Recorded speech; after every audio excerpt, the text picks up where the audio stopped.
Right, Mathletes 7.3 videos here to help you out with this week's homework. All right, so take notes. Here we go. In this video, I want to divide the polynomial 8 plus 30x minus 27x squared minus 12x cubed plus 4x to the fourth by the quantity x plus 2. I'll write the dividend in descending order by degree. So I'll write 4x to the fourth minus 12x cubed minus 27x squared plus 30x plus 8, and this is all divided by x plus 2.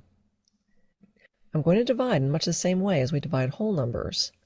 So notice first thing, you always look at the exponents and you put them in descending order from largest to smallest. All right, so make sure you write that down.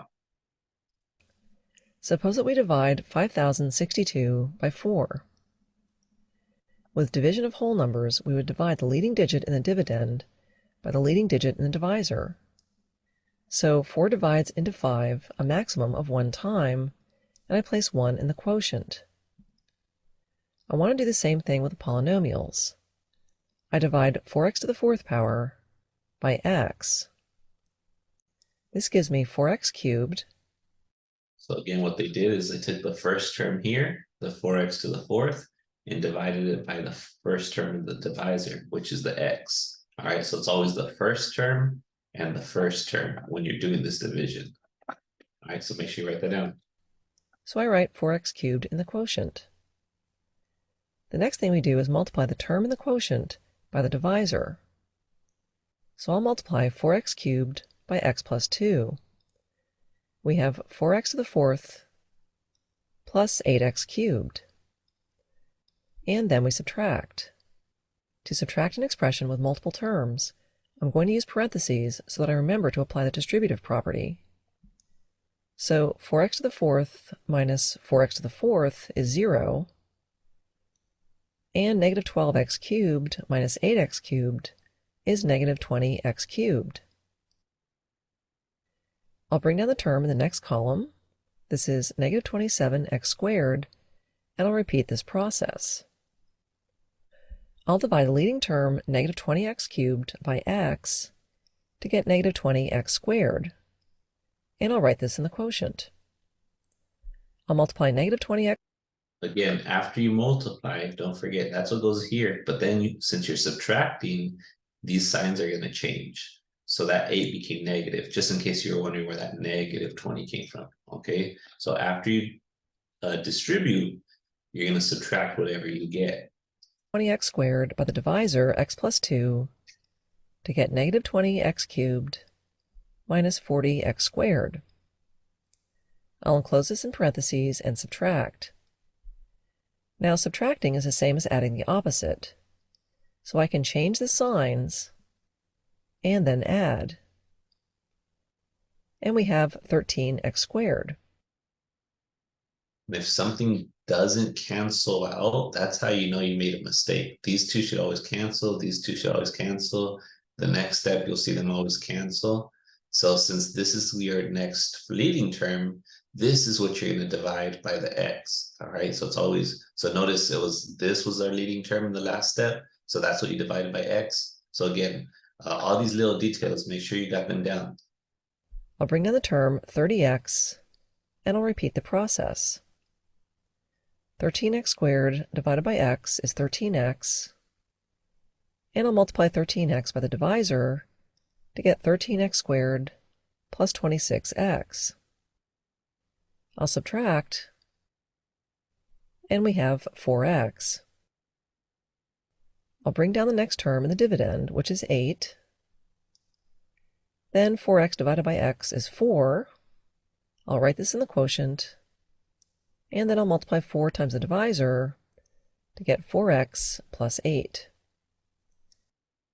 So again, once you do your division, these answers here, these are what you're putting in the quotient up here, right?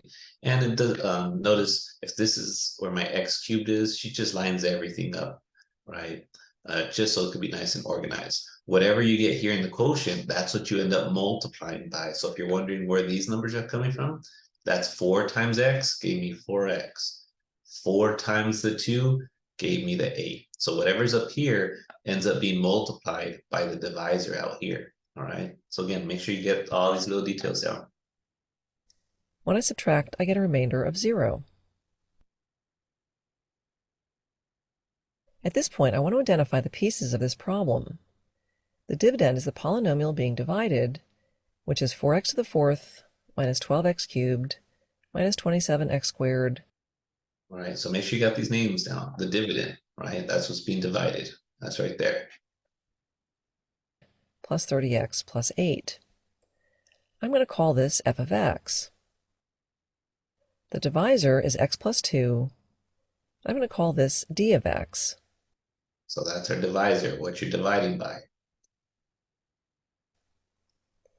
The quotient is 4x cubed minus 20x squared plus 13x plus 4, and I'll call this q of x. And the remainder is 0, which I'll call r of x. We often write the answer to a division problem as the quotient q of x plus the remainder r of x over the divisor d of x.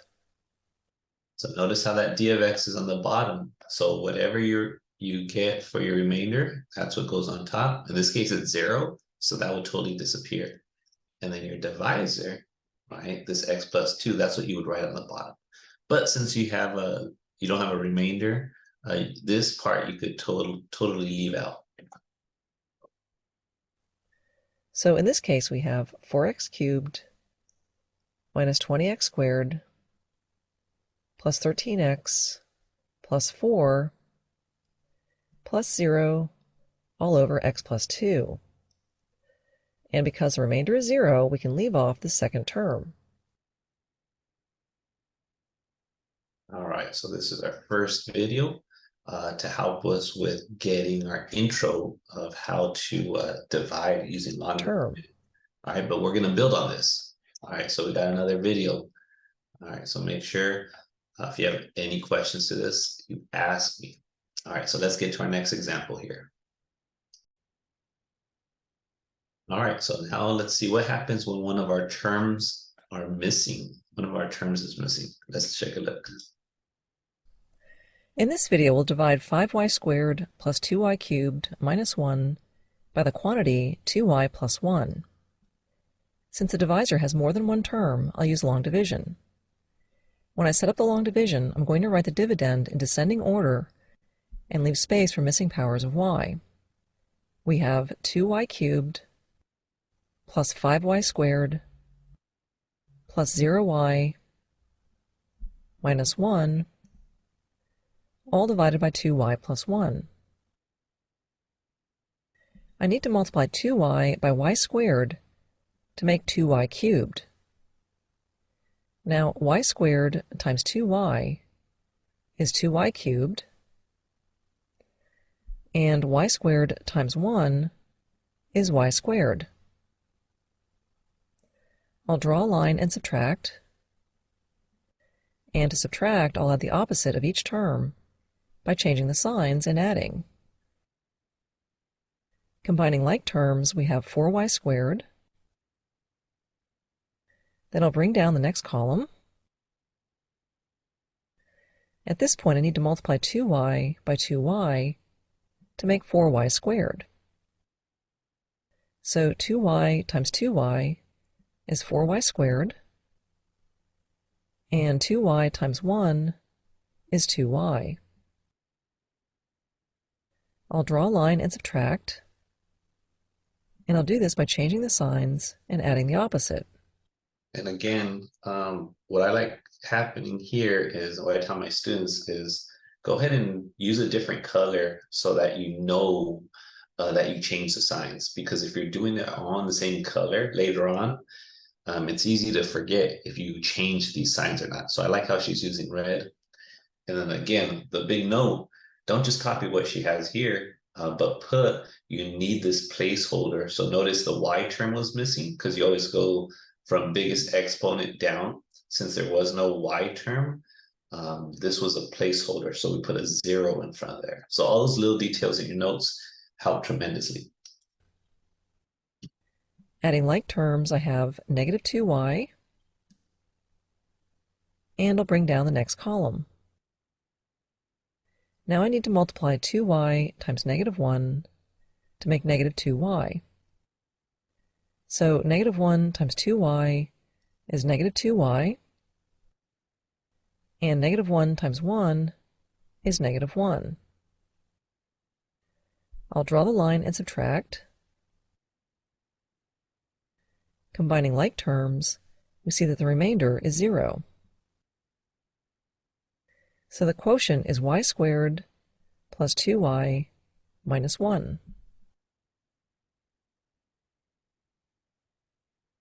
Right, and then let me just take that one last piece, just so you could grab that. Oops. Squared plus 2y minus 1. All right, and we don't have to do anything special here because our remainder was 0. Now, if it were any other number, then we would put plus that number on top and then our divisor here on the bottom. So we'll run into an example like that shortly. All right. So again, I just wanted you to look at what happens when one of the terms is missing. All right, let's jump into our next example. All right, so here, notice you're starting at x to the 5th. For this example, as you're copying it down, we're missing x to the 4th.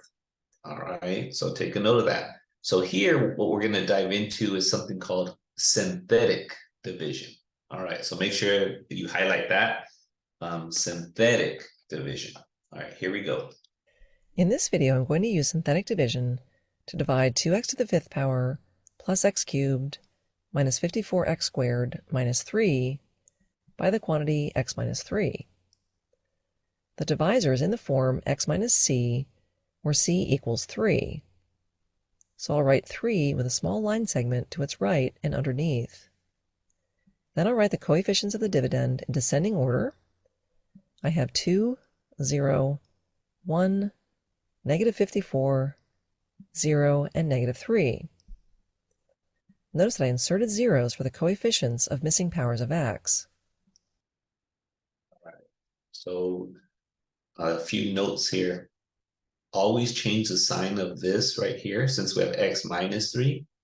Take the opposite of negative 3, which is positive 3, right? And that's what's going to go here. So if that was x plus 5, say, then here you would put minus 5. All right, so your c value is always the opposite of whatever you have here. Then, like she said, all you're doing is grabbing the coefficients in front of the x terms. So the 2 went here. Notice we're missing the x to the 4th, so that's why you put the 0. X to the cubed, there's no number, it's an invisible 1, boom. X squared, there's a negative 54. There's no x term, so because there's no x term, you put a 0 and then that negative 3. All right. Next, I'll skip a line and then draw a horizontal line below the coefficients. I'll bring down the leading coefficient from the dividend, which is 2. I'll multiply 3 times 2 to get 6, and I'll write this in the next column. 0 plus 6 is 6, which I'll write below the line. Next, 3 times 6 is 18, which I'll write above the line in the next column. 1 plus 18 is 19. 3 times 19 is 57, and I'll write this in the next column above the line. Negative 54 plus 57 is 3. I'll multiply 3 times 3 to get 9, and I'll write this in the next column above the line. 0 plus 9 is 9, which I'll write below the line. And finally, 3 times 9 is 27, which I'll write in the next column. So again, this first one, you drop it like it's hot, boom, 2. Then you multiply these 2, that's what gives you this. You add these 2. So every time you're going this way vertically, you add, but whatever you get, you're multiplying times the c value out here. All right, so that's where that's coming from, just in case you're wondering. Column above the line. And negative 3 plus 27 is 24. This is the remainder, and I'll draw a box around the remainder. Since the dividend is degree 5, and the divisor is degree 1, then the quotient will be degree 4. Therefore, the quotient is 2x to the fourth plus 6x cubed plus 19x squared plus 3x plus 9. And to this, I'll write the remainder of 24 over the divisor of x minus 3. All right, so as you're copying that down, whatever your degree is, in this case it was to the fifth, your answer here, because you're dividing something to the first power, is always going to be 1 degree less. So you start with to the fourth and then just drop your go down. Your remainder is always on top, just like we said before, and you always divide it by your divisor. So this was our divisor, that's what's on the bottom. And this is our answer. Now, there's one more thing I'd like to do. I'm going to label the dividend as f of x. So we have f of x equals 2x to the fifth plus x cubed minus 54x squared minus 3. Now I'm going to evaluate the dividend, f of x, at x equals 3. So we have f of 3 equals 2 times 3 to the fifth power plus 3 cubed minus 54 times 3 squared minus 3. Simplifying, we get 24. Notice that this is the same value as the remainder we got when we divided the dividend by x minus 3. Now, this is very cool, and it turns out that this is not a coincidence. In the next video, I'll present the remainder theorem, which tells us that when we divide a polynomial f of x by x minus c, the remainder we get is equal to the value of f at c. Very cool stuff. All right, and again, if they ever just want the remainder, you could just plug in your c value, like she said, into that function for x. Ignore this bottom thing, this divisor. But that's where your c value comes from. And again, what this is going to do, this remainder theorem, it's going to help us later on find out where our x-intercepts are, where the line crosses the x-axis, the graph crosses the x-axis. And again, we'll talk more about that shortly. All right, cool. So this is synthetic division. All right, so let's look at this next example. We're almost done. Let's get this one loaded. In the last video, we divided 2x to the fifth plus x cubed minus 54x squared minus 3 by the quantity x minus 3. The remainder from this operation is 24. And this is the same value we get by evaluating the dividend at x equals 3. And this is not a coincidence.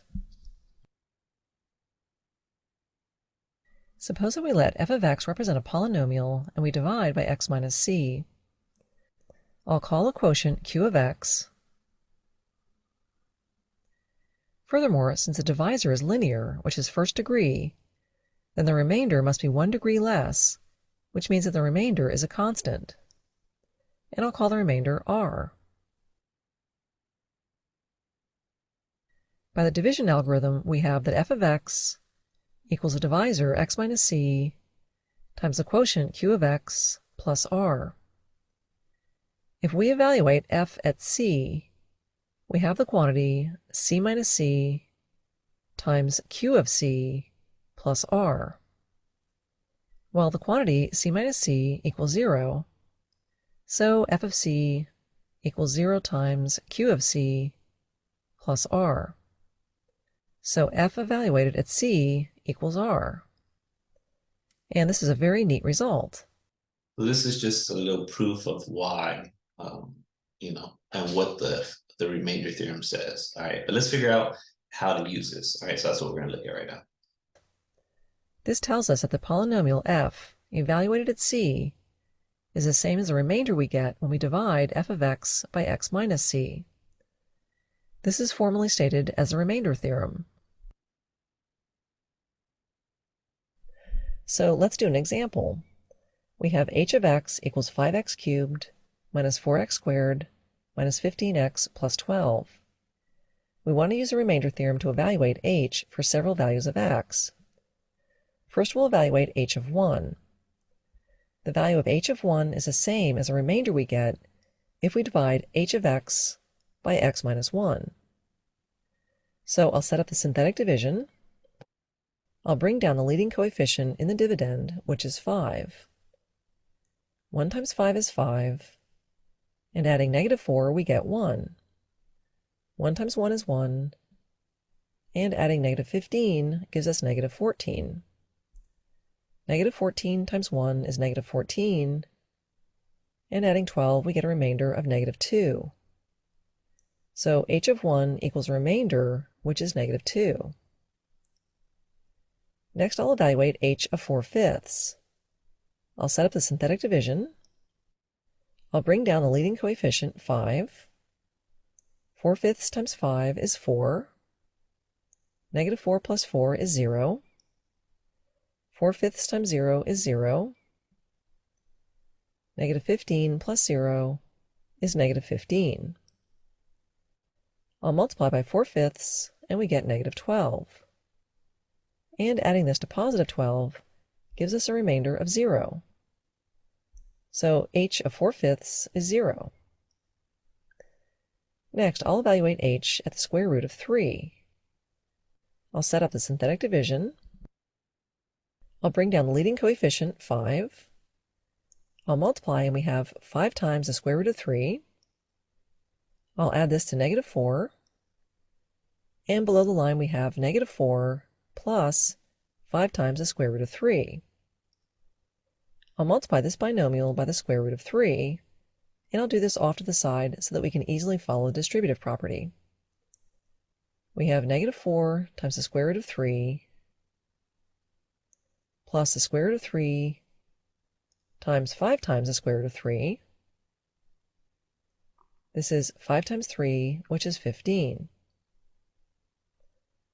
So, and just a reminder, when you have the square root of 3 times the square root of 3, that's just 3. So if these are the same, then the square root goes away. Another way of thinking about it, square root of 3 times the square root of 3 equals the square root of 9. Well, the square root of 9 is 3. But again, the shortcut is if these are the same, and if they're inside the square roots, this number is just going to come out. All right, so you might want to make a note of that in case that confused you. So in the next column, we have -4 times the square root of 3 plus 15. I'll add this to -15, and we get -4 times the square root of 3. So you can see how the next step, when you multiply the square root of 3 and this square root of 3, they'll cancel each other out and just leave it at 3. They don't really cancel each other out, but it just creates a square root of 3. I'll multiply this by the square root of 3.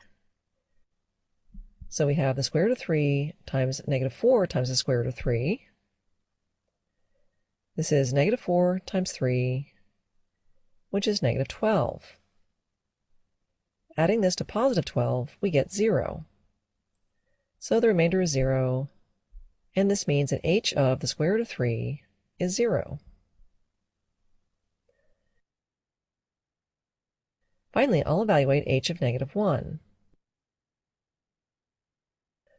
I'll bring down the coefficient 5, then -1 times 5 equals -5, and adding this to -4 gives us -9. Then -1 times -9 is 9. Adding this to -15 gives us -6. Then -1 times -6 is +6, and +6 added to 12 is 18.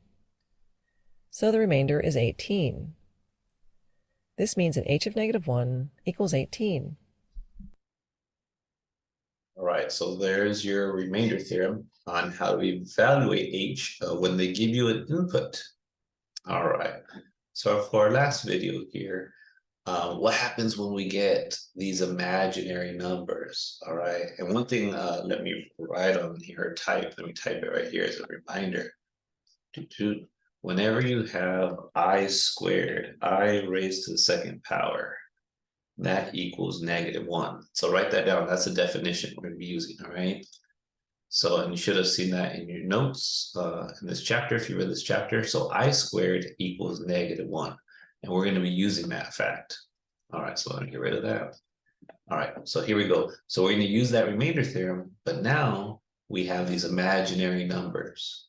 All right, and again, we want to see if these numbers 6 plus I, which are complex numbers, if they give us a zero of the polynomial, right?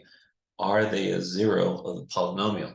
So basically we're checking to see if our answer when we use synthetic division here, do we get zero? All right, so let's check it out. Oops, wrong button. Let me get rid of my annotate button.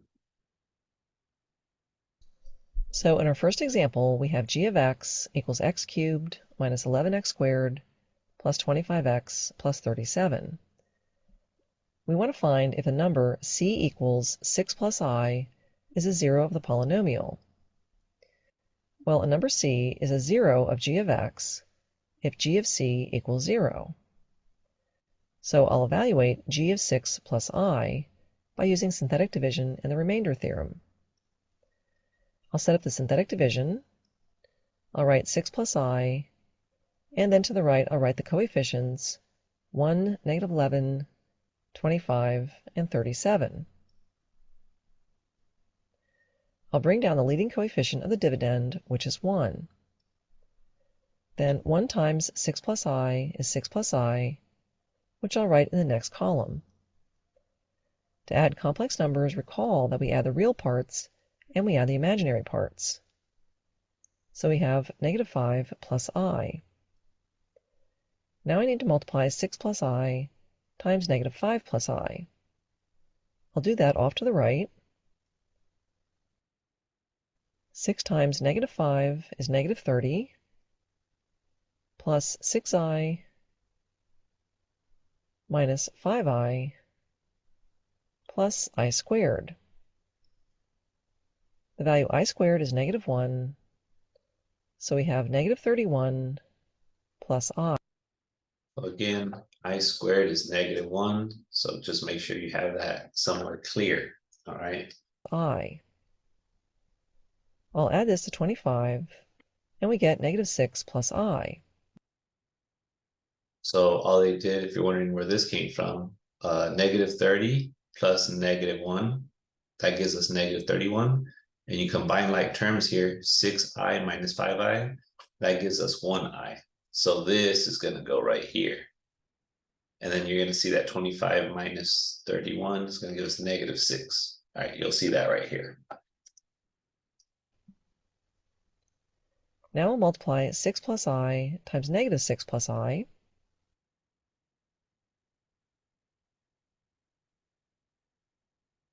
Six times negative 6 is negative 36.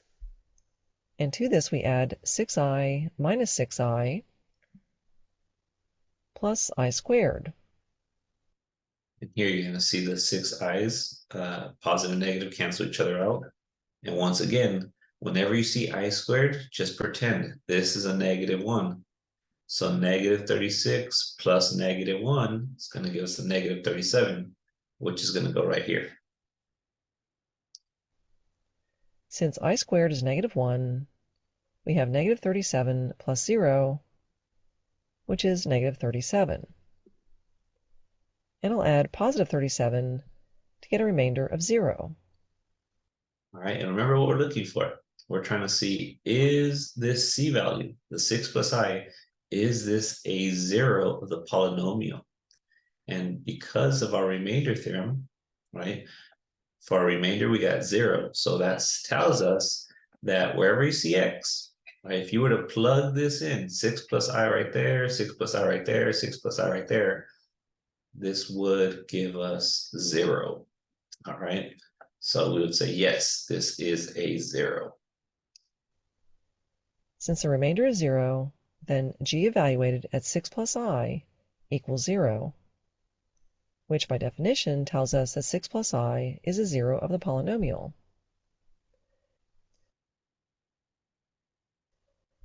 We'll go through the same steps to determine if 6 minus I is a zero of the polynomial.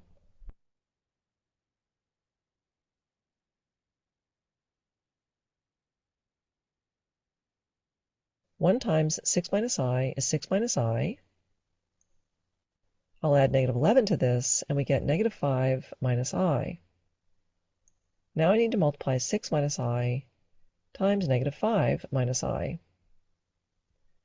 I'll do that off to the right. 6 times -5 is -30, minus 6i plus 5i plus I squared. The value I squared is -1, so we have -31 minus I. I'll add this to 25, and we get -6 minus I. I'll multiply this by 6 minus I,